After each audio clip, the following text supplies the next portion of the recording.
In the early days of the coronavirus pandemic, some friends in the West shrugged the virus off as a China problem until they find out that Apple limited global iPhone sales after Foxconn shut down its China factories. And Australian lobster prices plummeted from $90 a kilo to just $20 after their biggest buyer, China, closed virtually all its restaurants. Now, as the virus hits Western countries, some Chinese are gloating. Well, bear in mind that there are millions of Chinese now living and working overseas, including 360,000 Chinese students in the US alone. And China's exports dropped 17% in February because of weaker demand from its coronavirus-hit trading partners.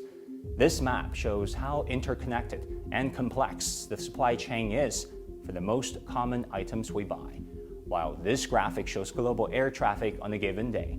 I know, you're looking at 220,000 flights. Now, in response to this pandemic, there are reinforced borders, halted commercial and trade, rising xenophobia, and politicization.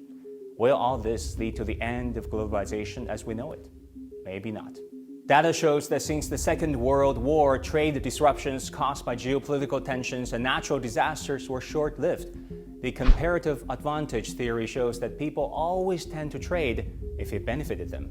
In a similar vein, investments, more often than not, flow to where they're most profitable. For example, despite Brexit negotiations, the EU economic integration picked up when the remaining members had their cross-border investment increase by 43% in 2019. Brexit even spurred more British investment in Europe with an increase of 12%. We're not even talking about the biggest story of our day, trade in services like data.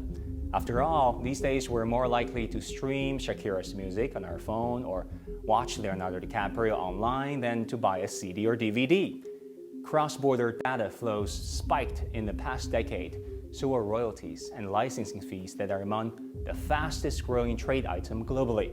And to speak nothing of the fact that people want to travel, and there's quite some pent-up demand for that. So we are living in a global community of shared destiny. And when this crisis is over, we may find new confirmation of what we always heard about globalization. It is easy to hate and impossible to stop.